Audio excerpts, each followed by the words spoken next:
I'd like to welcome everyone here today.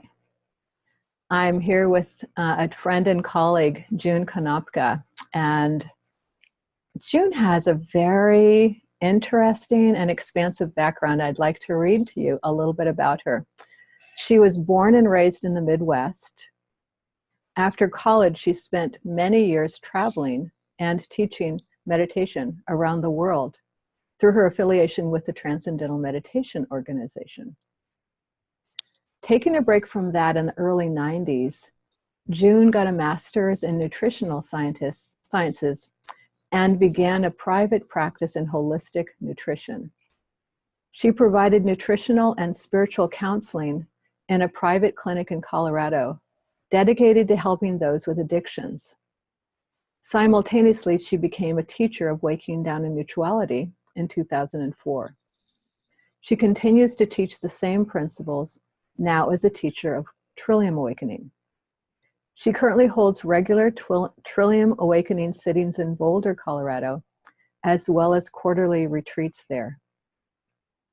June's supplemental trainings in the shamanic arts, trauma therapy, and the Hakomi method of body-centered psychotherapy enriches her teachings and healing practices. In 2013, she was also ordained as an interspiritual minister through One Spirit Seminary in New York City. Welcome, welcome, welcome, June. Thank you, Cielle. Thank you for doing this for everyone, giving all this information out to the world. I'm really glad to be talking about consciousness today. I really think it's really important that we all focus on deepening the awareness of consciousness in ourselves and also coming to that recognition of consciousness as who we actually are. And I suppose most of the world would think that, yeah, it's great to be more aware and more conscious, but I'm actually talking about something a little deeper here, where we're actually learning to turn consciousness in on itself rather than outward into the world. And I think that this is so important because we need to recognize consciousness, that it even exists, because sometimes, like a fish, we don't even know we've got water all around us supporting ourselves. So just first becoming aware that consciousness exists and that it exists in us, and having a way that, or a mechanism somehow where we can get really familiar with consciousness inside. And then in that familiarity and sitting in that, actually begin realizing its true nature as us. And then from there, we learn to rest in it and trust in it. And eventually learning how to even consciously create from that place within us of who we are as consciousness. So I really think that our whole spiritual unfolding and development really depends on this deepening of consciousness in ourselves. So it's a great topic to be bringing forward today. Can you tell us what you think are the benefits of deepening in consciousness awareness? Well, the main benefit I've found is a sense of this impersonal spaciousness, or this groundedness that grows inside of me, which makes me more able to experience every life situation that can come up. So that deepening awareness kind of gives us that ability to feel our emotions more, to try new ways of thinking, to experience different things, because it creates a safe container where even our creativity can get really wild and go to town in there. So that has allowed me to have a whole lot more experience in life. And even, and this might be off the track a little bit, but even shamanically, because I work with people shamanically sometimes, and with myself, I might go to into a past life, for instance, of mine or someone other person's, and we might locate these places or these deaths that were very traumatic. And by having myself just look into the eyes of my other self, or having the person look into the eyes of their other self, and let that self that's dying in that traumatic way just tell them that they didn't die. There's still a part of them that remained and is carrying on in the future as them. Mm-hmm. And that relaxes something in that person, and they're able to meet their death and experience their death. And there's a freedom of energy, and that energy can be felt in our current lives here. So there's a value, in just our everyday life here, and also in meeting our wounded parts and our even past life wounded parts. Another benefit, though, is that that spacious groundedness of consciousness creates a backdrop for us to hold all kinds of diversities and different opinions in the world, and which of course today there's a lot of. And so we don't have, rather than having to just take a real side and defend it and be totally identified with it, we can actually begin to hold all the sides and all the parts. And this gives us a way of being able to really feel inside what we think and feel and want without a lot of emotional reaction. So there's a lot more holding in that of differences. And there's also a holding of differences in conflicts within us. Mm-hmm. Sometimes we have different voices inside going on, or different desires, and it allows us again to meet those wounded places or scared places in us with a lot more compassion and holding, so that they can actually heal. So that's a good benefit. And then another benefit I'm playing with now is just that how that groundedness creates a space for our own creativity.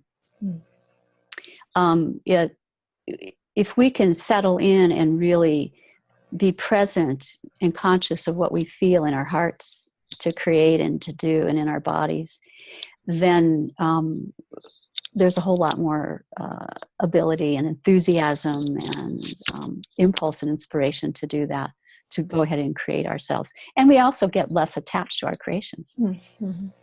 So that's always a good thing as well. So those are some of the benefits. Well, no, I love hearing you describe these benefits, because I know for myself, and maybe I'm growing out of these beliefs, but it was more like consciousness is just, the benefit is consciousness. And, and that kind of falls flat pretty quickly. Mm-hmm.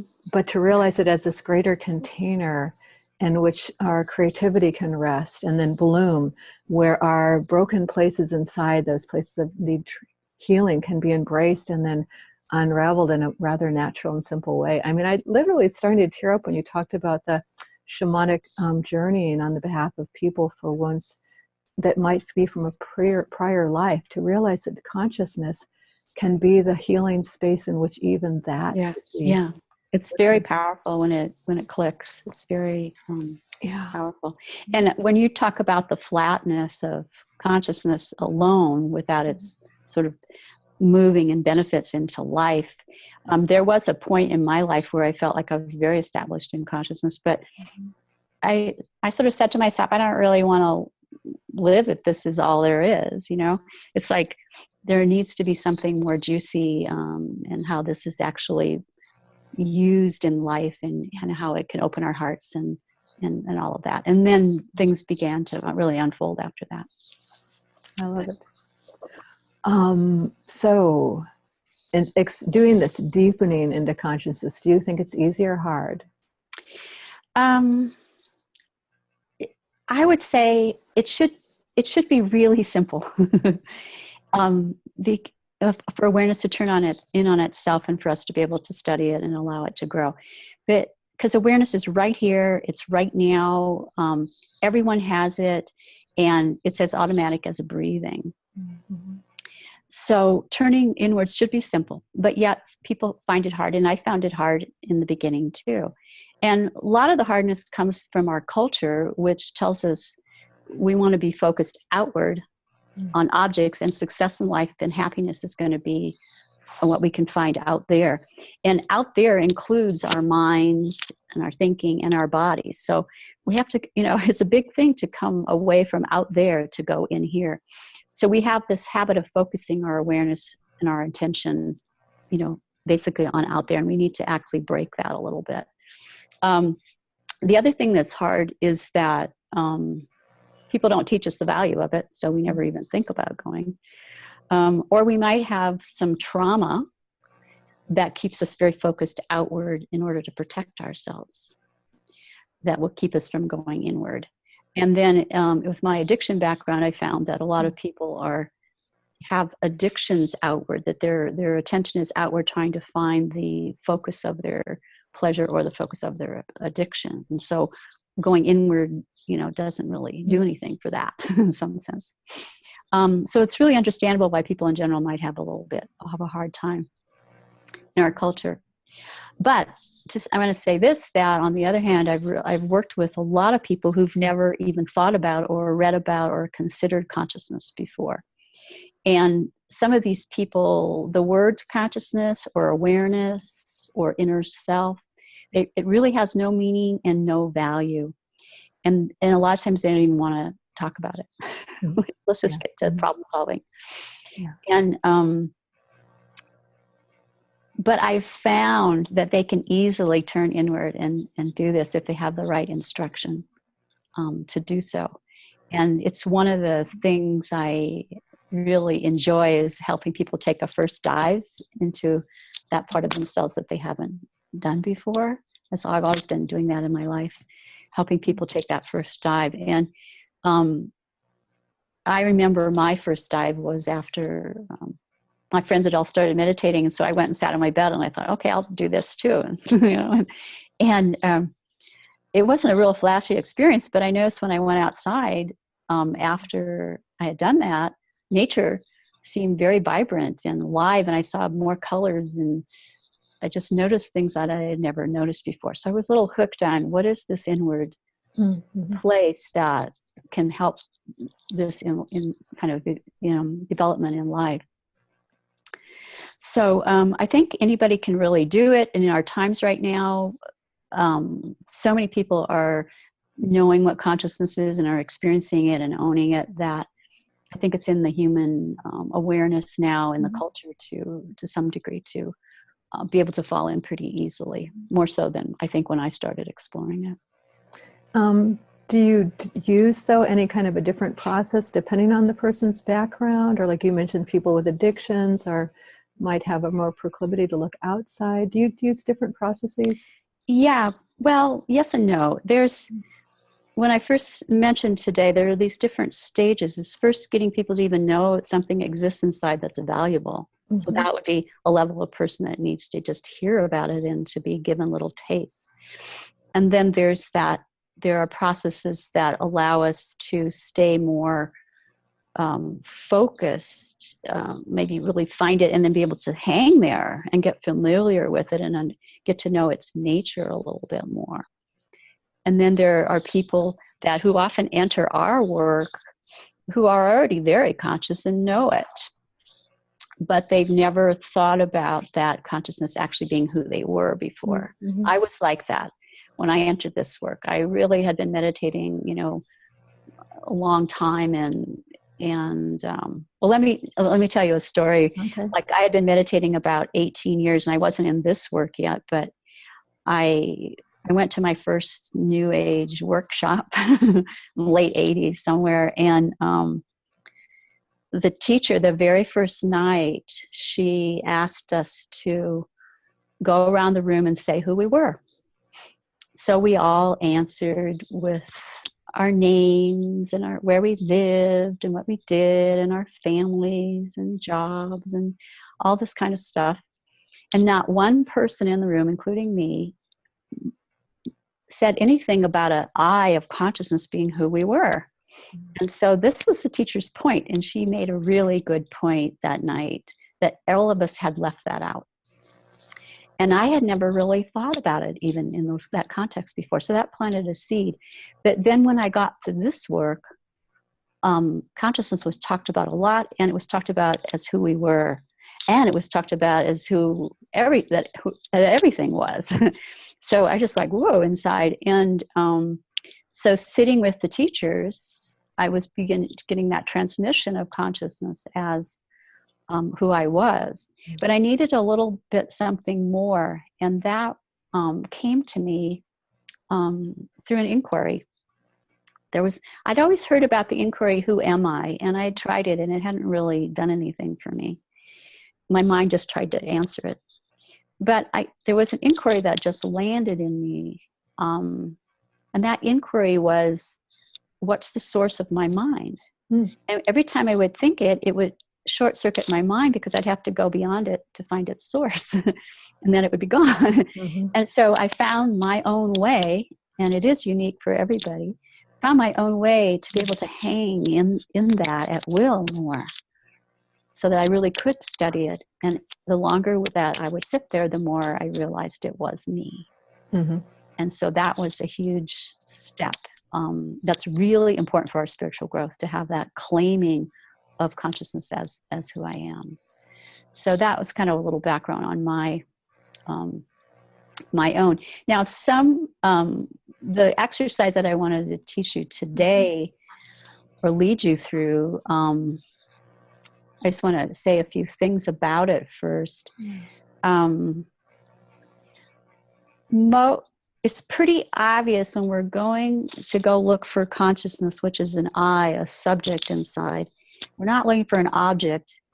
And I remember in the beginning, I tried to treat it like an object. And that didn't work, because you can't find it as an object. It's not an object, it's a subject. And so you'll see, so we're looking for a subject. And so a lot of the meditations and such in the world that are designed to develop consciousness they're looking to get rid of the objects so that you can just sit in the subject, which is valid in a way, except that we can't just, the objects of our perception, our thoughts are also our thoughts, and are also our body sensations, and are also our emotions. And so we can't just, they have their own intelligence, and they have their own reason for arising. And so we can't just say, get out of here. There's an intelligence to them. And I've had people that I've needed to meet those emotions for a few years before we could even do any consciousness exploration. So we don't want to say bad guys and get out of here, which some systems do. So I've come up with what seems to work, whether we're new or old in this consciousness process, of teaching people to not resist what is arising, teaching people not to resist what they're experiencing. And this isn't really a new idea. I just put together in a little package that's kind of unique. But so otherwise we can end up feeling like a failure if we can't get rid of our thoughts or emotions or whatever is happening inside. And then people say, I don't want to meditate. I hate meditation, or I don't want to do that. So what we'll do, more today is to, I'll just guide you through this and see if it's useful to you or not. If it's not, if it doesn't create a turning inward to your own awareness, then that just means that something else needs attention. So there is no failure in it. It's all information. Do you have any questions first before we would jump in? No, I'm just excited to have us jump in. Only question would be just if that feels like an adequate introduction for you, if you need to say anything more before we begin. I don't think so. I guess I just wanted to say that clarifying consciousness, or the deepening of consciousness, is important, whether we're new to the whole field or we're already awakened in many different ways, including in our work, what we call the second birth. That even when there is a sense of oneness of everything, like we describe in second birth, it's still important to go and spend time sitting in consciousness and clarifying and deepening into it. It only further deepens that onlyness, or that unity of all things. So it isn't just a beginner's thing. In fact, I used this exercise on myself this morning, just to sit in the solidness of consciousness today. So I just want to say that it's useful no matter who we are. And this that we're going to do will take probably around 15 minutes or so. So just so people know that. Okay, thank you. I think I'm going to take my glasses off. So, Okay. and I'm ready when you are. And again, this is only one of several exercises that I use for people. Just depending, and so, but I thought this was most generic today, and so it would be useful to almost anyone. Okay, thank you. Okay, so so go ahead and close your eyes, and I'll do that with you. And just to prepare our bodies a little bit and our minds, just take a few deep breaths,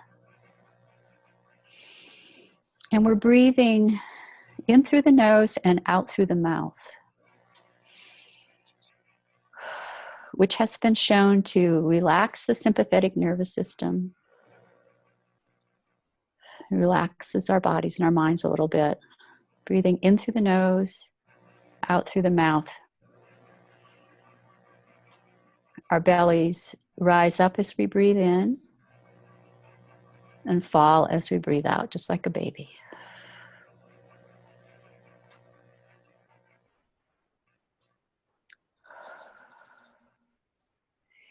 And I want you to add something to the exhale, which is a slight tightening of your belly muscles as you breathe out. You don't have to hold it. You just breathe in normally again. But just on every exhale, let there be a slight tightening of your lower belly. Still breathing out through the mouth.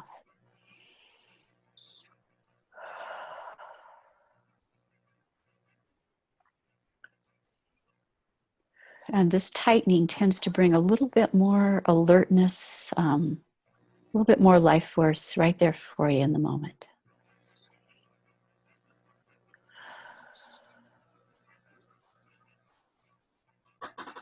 And I usually do, I don't know, about 12 of these or something before starting to meditate.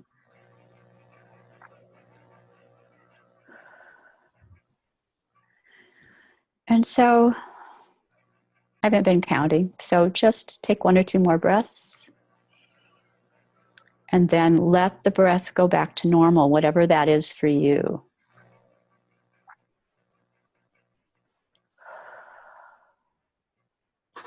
And we won't be doing anything to our breath from here on out. This has just been a preparation. And once your breath gets back to normal, let your awareness go into your environment.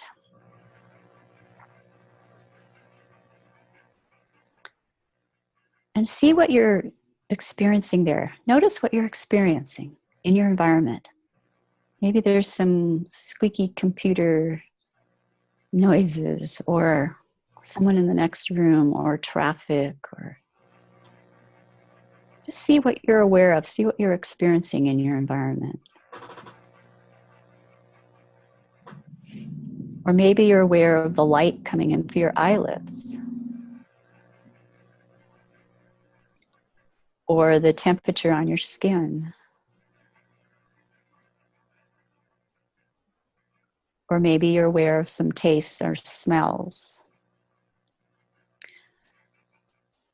It's not so important exactly what you're aware of or what you're experiencing. What's more important is the attitude that you have towards what you're experiencing.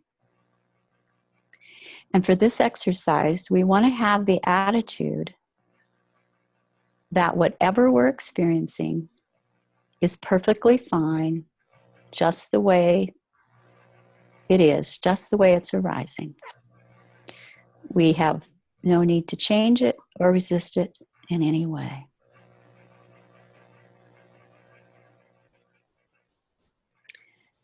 Now, the left brain part of us, the analyzer of us, might come in and go, well, you know, if I had a nice, warm, comfortable shawl, or if I could turn the lights down or go to a quieter room, it would be much better. And to that part of your mind, I want to say, guess what? You get to be on vacation right now, because we're not analyzing anything. We're not improving anything, changing it. making it better, protecting against it, nothing. We're just being with whatever is in the moment, whatever we're experiencing, and that's it. So just go ahead and take a moment and be with what you're experiencing in your environment without any resistance.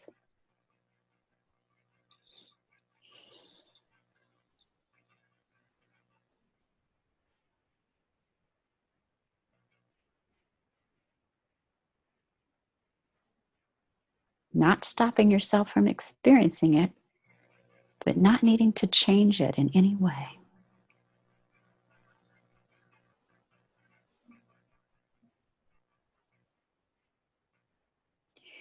And then next, we're going to take our awareness into our body and do the same thing with body sensations that we're experiencing. And the first place I want you to notice is your feet. And if your feet are on the floor, just let your awareness drop there.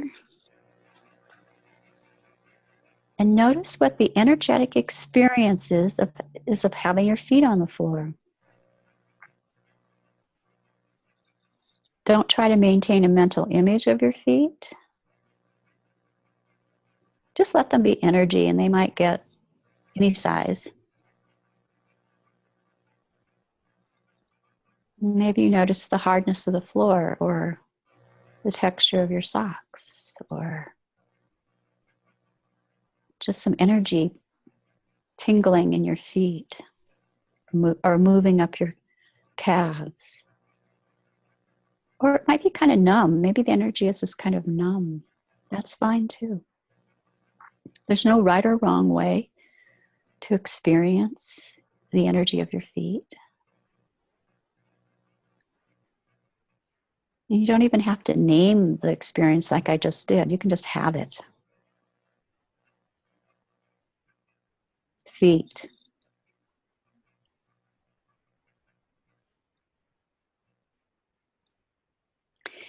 And then take your awareness to sitting in your chair, having gravity pull you into your chair. Maybe you notice that as a pulling, or maybe it's a pressure, gravity.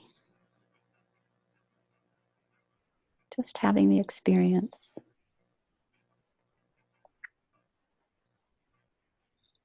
Nothing else to do at the moment, just experiencing that.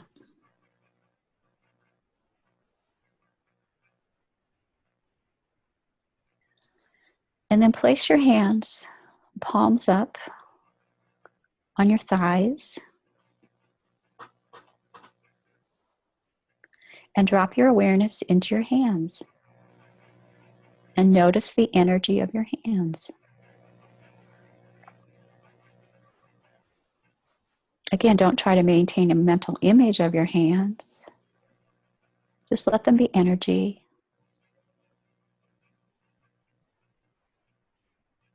And maybe there's awareness of the fabric touching the back of your hands, or some tingling in your fingers, or energy movement in your palms, or pulsing, or some hot, cold,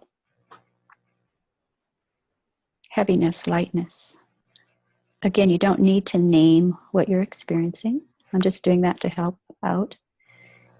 Just let yourself have the experience of energy of your hands.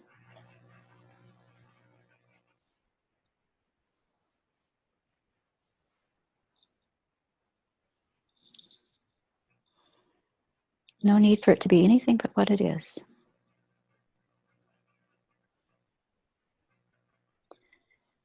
And then take your awareness to your breath. And notice your breath going in and out in whatever way you're breathing. No need to change it. Some people put their awareness at their nostrils or chests or bellies, wherever you notice your breath going in and out.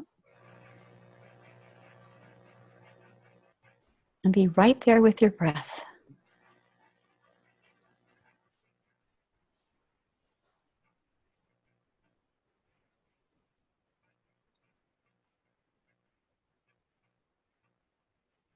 And you may also notice some thoughts moving through, or emotions, or body sensations of pain, something more painful. And that's fine too. We can just be with those as well. No need to get rid of them or change them. Not having a preference.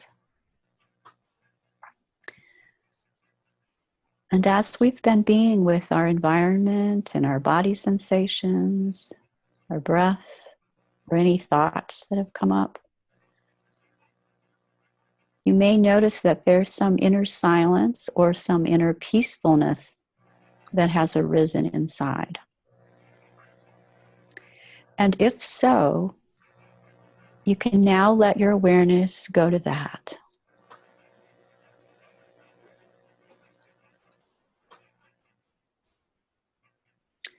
You may still have thoughts, you may still have sensations, you may still hear noise, but if you don't resist it, this inner silent peacefulness will remain.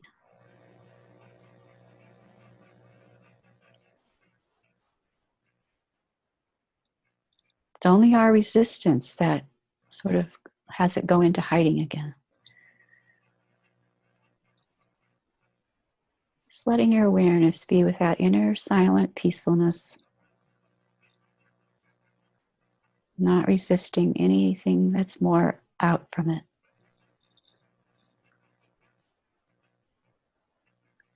And we start to discover that this inner core inside of us, there's a spacious inner core without boundaries, without judgment, without right or wrong. It's just an awareness, a consciousness that registers all our experiences.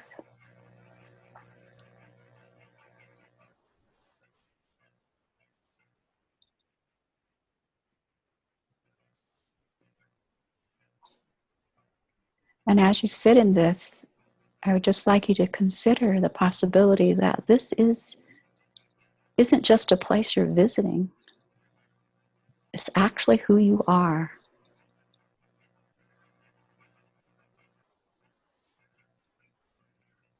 As much as who you are is your body and your actions, your thoughts.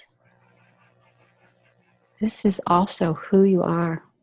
Only it's unchanging, indestructible. I, self, with a big S.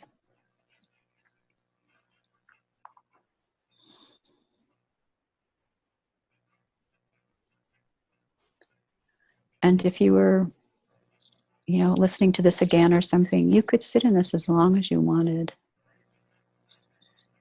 But today I'm going to start bringing you back from here.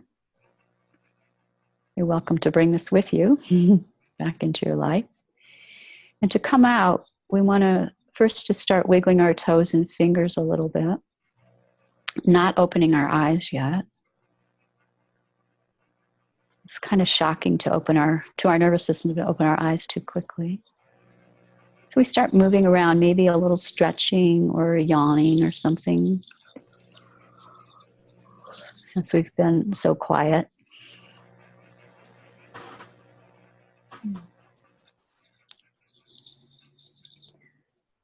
And then when you do start to open your eyes, maybe open them downcast and close them again. Getting used to the light.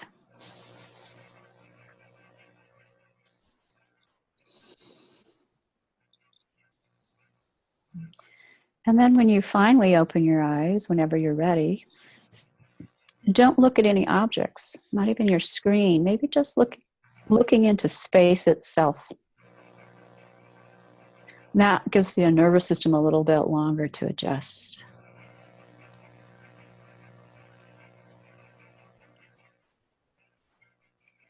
And then finally, picking an object in your environment to focus on, and that will bring your left brain right home from vacation here.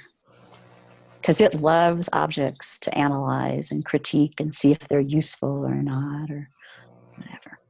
And then you can feel yourself back here again, more fully in your body, being here. And if you'd like to say what your experience was there, that would be fine as well. Yeah, I would love to. First of all, thank you. I really enjoyed this experience, and I do find that I'm sort of still deep in the consciousness piece, so bear with my words. That's why we do these exercises at the end. Right. Finding the way back. But I think the most, what's staying with me a little bit too, is just even that connection to the breath at the beginning and letting that part of the brain that wants to be directing, letting it be on vacation. Those set up a condition that, as you suggested, my attention would be just with particular parts of my body, or outside of me and then to me. It felt like each time I was invited to move my attention someplace else, it kind of gathered up with it that other that it had been attending to before. It didn't completely leave. It didn't like just switch to another place. It's as if it was gathering more specifics, which then somehow helped when just that more silent resting as myself was very inclusive of the larger space and even the more specific spaces that you had suggested I could bring my attention to. So yeah, nothing's left out of what we're not going to resist. Yeah, exactly. And it was so interesting to find that, yeah, it didn't matter that I still kind of had gathered in the periphery, maybe, all of the other experiences that you had pointed to. They weren't a problem. Mm-hmm. Right. So we're including our body and our environment and our thoughts and our emotions and even pain, if there is some, right, in the whole process. Nothing has to be left out. Now, there are times where I've done this with people where they, especially at the addiction clinic, where they were so emotionally upset about something or still feeling really physically uncomfortable. And they would generally, if they were physically at odds, they might just fall asleep because the body needed that nourishment of rest. Or if they were emotionally upset, I think it would be violent to tell them to leave that emotion. Let's go there and see what that's about first. Sure. So, and then next time we'll come back here, when that has had what it needs. So again, there is no failure in it, but it often, if the mind and the body, the emotions are a little bit settled, not worrying about some family thing or something, then there is that ability to find this silence. Because it is at the core of all of those things. Everything in the environment, in our thoughts, in our emotions, in our bodies, that's the fundamental core source of those things too. So there shouldn't be a problem, really, in theory, as long as we don't think they shouldn't be there. Yeah, no. It's that conditioning that we should make things better all the time that gets in our way. So I'm glad you enjoyed. I did enjoy, and I really am also taking in, like you said, that if something had arisen that was more attracting our attention in a stronger way, like you said, an emotion or something like that, that there is just to trust the intelligence of being, that is what needs our attention. And like you said, it's not a failure to bring our attention, the power of our attention, to what is asking, what is drawing it. Right. So. Right. Definitely. So I just have a little closing thing I wanted to say. For me, that this clarification of consciousness, I'm sort of been putting together a new map with it for myself in some ways for the future of that deepening of it and what it means. And so my personal clarification of consciousness right now includes the idea currently of some kind of Trinity, which is so fundamental across all the religions that I've studied of the world. Even in the original African religions, there was a Trinity. It's amazing. And so I've discovered that this awareness, this infinite awareness of consciousness that we're talking about, is also melded with an infinite unconditional love. And it's also melded with an infinite life force that's potentially ready to jump in there and create and do its thing, you know. And that these three simultaneously are there, even though they seem very different, maybe. They're all included in what we could call consciousness or source or our divine self or our soul or whatever we want to name it. And that they're all working together to create this balance amongst themselves in a way, so that we really can take on that role of creator fully, the way we're meant to. And I've noticed how they work, where the awareness, we drop our awareness into our body, and that enlivens that life force, and then the life force rises up to remove obstacles, so there can be more space for awareness, and then it drops back in, and more life force and more obstacles are removed, and it feels like this sort of cycle going on. And I think that ultimately removing the obstacles, especially from our heart, is what opens our heart into more unconditional love and compassion and all kinds of virtues that we might have that we don't even know about as time goes on, generosity, different things. And so this feels like we're moving, like consciousness really wants to get these in balance so that we can create, know what we want, know what it would feel like, have that life force to be able to create that, and the consciousness to hold the whole thing and let it dissolve when it's time to be uncreated too. You know, it's just, it feels like this, I don't know, just some kind of juicy thing going on here. And so that's sort of my cutting edge, is really getting those into balance and working with consciousness to bring those into balance, and working with other techniques to open heart and open the life force up, and then to make space to see what it wants to create, you know, as a piece of the creator here. So this whole process of deepening consciousness just goes on, and it's just not about awakening up to who we are. All that's fundamental first. Thank you. So. Yeah, no, thank you also for sharing this. Like you said, this is kind of your leading edge, your evolutionary edge right now of this, a kind of Trinity that you are actually, even though you found the Trinities in so many different spiritual paths, this is one that sounds uniquely you. Yeah, finding it in my own body and my own awareness. And yet at the same time, I can see how applicable it would be to everyone, but it's just like it's something that's being birthed out of your own soul right now. Well, generally when people hit this work, they're or when they come into this work, they're more dominant in one or the other, or they have a desire for one or the other, and that's fine. And they might even be resistant to the others in some sense. But eventually I'm seeing people who've been in the work a long time coming into recognizing all three and wanting all three, to seeing the value of that. So. Lovely. I would look forward to hearing more about this from you. It starts kind of sparking little questions and curiosity. Next time. Yeah. As well. A couple more things I'd like to say is, first of all, I really loved the way your diverse background, you know, early on learning TM and then becoming a nutritionalist, especially with a focus on addictions, and then your energy work, your shamanic work, and then the more recent spiritual directorship that you've taken on. I loved seeing how you have drawn from all of these different paths and modalities, and that was reflected in what you've shared with us today.